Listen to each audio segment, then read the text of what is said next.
علی‌رغم اینکه 1/4 قرن از سلطنت همسرم می‌گذشت، همیشه مراسم تاجگذاریشو عقب مینداخت. وقتی کسی تشویقش می‌کرد این کار رو بکنه، با جدیت می‌گفت: روزی تاج میذارم که حس کنم مملکتم واقعاً داره پیشرفت میکنه. تاجگذاری جلوی مردمی که هنوز توی فقر و بیسوادی هستن افتخاری برام نداره. شما در حال تماشای خاطرات شهبانو فرح از مراسم تاجگذاری هستین. روزی که در اون نه تنها محمد رضا پهلوی تاجگذاری کرد، بلکه برای نخستین بار در تاریخ ایران بر سر ملکه اون سرزمین هم تاج نهاده شد و ارزش زن به معنای واقعی کلمه ارج نهاده شد. با من در این داستان همراه باشید و با لایک و سابسکرایب حمایتمون کنید. از سال 1344 چون اولین نتایج انقلاب سفید و بسیج عمومی حاصل از اون تو سراسر مملکت دیده میشد، شاه به فکر تاجگذاری رسمی افتاد، مخصوصاً چون رضا ولیعهد به سن 7 سالگی رسیده بود و میتونست توی این مراسم که بار نمادین زیادی داشت شرکت کنه. با توجه به اینکه تولد سومین فرزندمون علیرضا برای بهار 1345 پیش بینی شده بود، تاریخ تاجگذاری را گذاشتن 4 آبان 1346 که اتفاقاً مصادف بود با 48مین سال تولد شاه.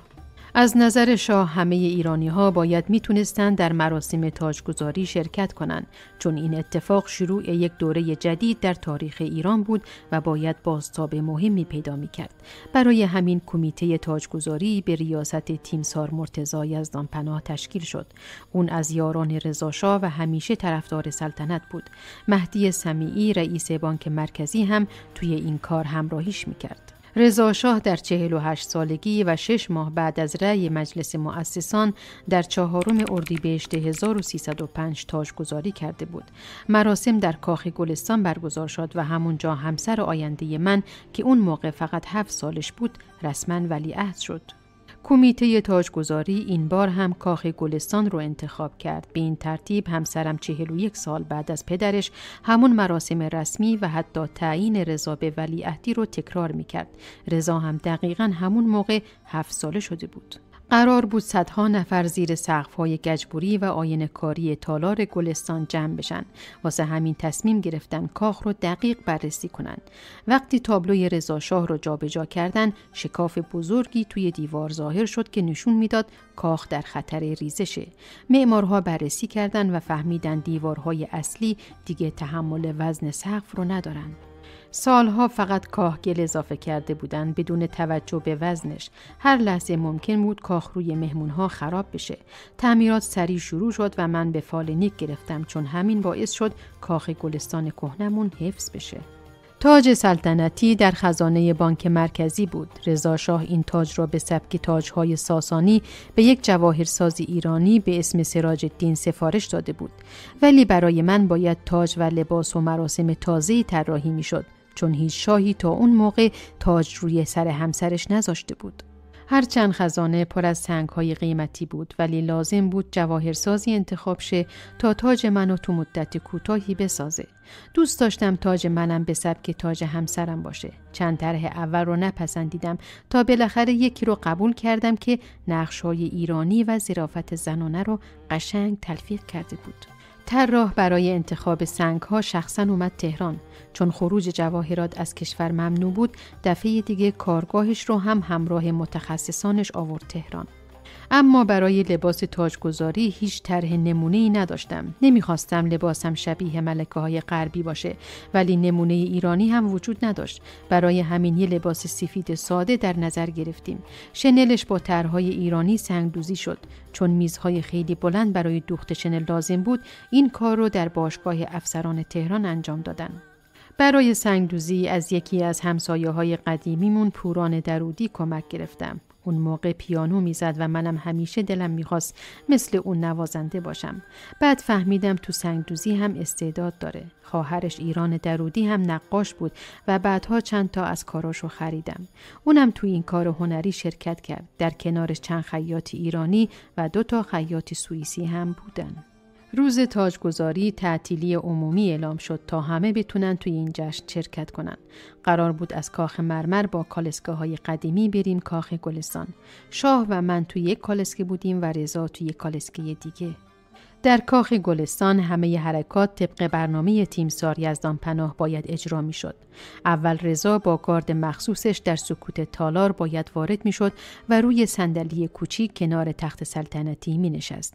بعد من وارد می شدم با ندیمه ها و دخترایی که شنل منو می بردن. آخر از همه شاه وارد تالار می شد. اول تاجگذاری شاه بود، بعد نوبت من جلوی شاه زانو می زدم و اون تاج رو روی سرم می زاشت. البته باید مواظب بودم موهام خراب نشه. برای همین تمرین می کردیم تا روز مراسم جلوی ملت ایران و میلیون‌ها بیننده تلویزیونی همه چی درست پیش بره. رضا هم با مربیش تمرین می کرد. پرستارش می گفت اولش خیلی هیجان زده بود و اینور و اونور می دوید تا اینکه لباس رسمیشو تنش کردن. همون موقع جدی شد و عالی نقش خودش رو بازی می کرد. این تمرین ها باعث شد من بتونم اختلافاتی که سر تعیین جای هر عضو خاندان تو مراسم پیش اومده بود رو حل کنم. حتی بین همراهان خودم هم اختلافاتی بود که میتونست مشکل ساز بشه، ولی با دخالت من رفع شد. شاه از این بگو مگوها عصبانی میشد و من هم خیلی ناراحت میشدم. ولی کاری جز آرام کردن اوضاع نبود. با این حال انتخاب آهنگ‌های مراسم برامون لحظات خوبی ساخت. مهرداد پهلبد وزیر فرهنگ ترتیبی داده بود که توی مهمونی‌های شام ملکه مادر موسیقی ایرانی پخش بشه. اینجوری من و شاه تونستیم آهنگ‌هایی انتخاب کنیم که هم احساسات را برانگیزه و هم شکوه مراسم رو نشون بده. هرچی به مراسم نزدیکتر می شدیم خستگیم بیشتر می شد. برنامه‌های روزانه‌ام سنگین بود و دیگه وقت نفس کشیدن نداشتم. خیلی لاغر شده بودم. شاه با شوخی و مهربونی می گفت تو خودتو مخصوصاً لاغر کردی که روز تاجگذاری گناهات برجسته باشه. اون خوب میدونست که من دیگه اون دختر جوون 8 سال پیش با صورت گرد و لب‌های پر رو دیگه دوست ندارم. صبح 4 آبان خیابون‌های مسیر پر از جمعیت با لباس‌های رنگی بود.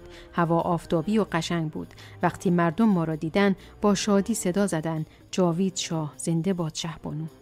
من از تو کالسکه 8 اسبه‌ای که انگار مال یه زمان دیگه بود به مردم نگاه می کردم. نور و شادی همه جا موج می زد. مردم از همون روز اول به من محبت نشون داده بودن. حالا هم من و اونا همدیگر رو بهتر می شناختیم. امیدوار بودم تونسته باشم جوابی این محبت رو با کارم داده باشم. واقعاً بین ما یه پیوند واقعی شکل گرفته بود. شاه همیشه می گفت شهبانو خیلی کار کرده و باز هم ادامه میده چون راه درازی پیش رویه. من با خوشحالی این جمله‌شو به یاد دارم. تو مسیر شهر مردم با گلفشانی و خنده از ما استقبال کردن. رضا توی کالسکه خودش پشت سر ما بود. مردم با دیدنش شور زیادی داشتن. اونم با وقار جواب میداد. هر چند صبح با تب و سرماخوردگی از خواب بیدار شده بود، وقتی وارد کاخ گلستان شد، همه روزنامه‌های دنیا نوشتن ستاره مراسم اون بود. چند روز بعد که فیلم مراسم رو دیدم، با دیدن رفتار رضا بی اختیار اشک ریختم. ورود من و شاه هم طبق برنامه انجام شد. یه لحظه تونستم به لبخند کودکانه فرهناز عزیزم که کنار خانواده سمت راست تخت ایستاده بود جواب بدم. شاه دوست داشت مراسم کاملا ایرانی باشه. واسه همین پادشاه‌ها و رؤسای کشورها دعوت نشده بودن. فقط شاهزاده کریم آقاخان و بیگم ام حبیبه به خاطر روابط تاریخی و عاطفی با ما بودند. سفرای همه کشورهایی که با ما رابطه سیاسی داشتن هم دعوت شده بودن. ملکه مادر نیومد چون اصلا تو مراسم رسمی شرکت نمی‌کرد. همین باعث شایعه شده بود که گفتن اون فوت کرده.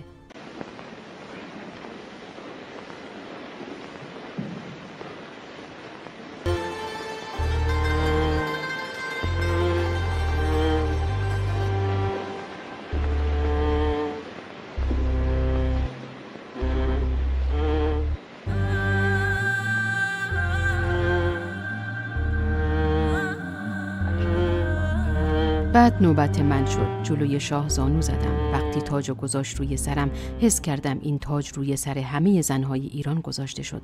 در حالی که حتی 4 سال پیش قوانین ایران زنان و عقب افتادگان ذهنی رو در یک ردیف قرار میداد و ما حتی از حقوق ابتدایی انتخاب نمایندگان مجلس هم بی بهره بودیم. تاجگذاری من خفتی رو که زنان در طول قرنها تحمل کرده بودند رو جبران میکرد و نیرومندتر از هر قانونی با صدای رسا برابری زن و مرد رو اعلام کرد. من به دنبال قدرت بیشتری نبودم. فردای تاجگذاری هم حسی متفاوت تر از روزای قبل نداشتم. این ذاتم بود. قدرت فقط اونقدر برام ارزش داشت که بتونم زندگی ایرانی ها رو بهتر کنم. یادم آخر یه فیلم مستند آمریکایی در مورد من نوشته بود اون به این دنیا تعلق نداره. اون موقع درست متوجه نشدم چون سرم شلوغ بود. سالها بعد توی تبعید وقتی بعضیا میخواستن منو به عنوان زنی عاشق قدرت نشون بدن، فهمیدم منظورشون چی بوده. شاید دنبال قدرت و ثروت بودن چیز طبیعی باشه، ولی من حتی یک لحظه هم بهش فکر نکردم و نمی‌کنم.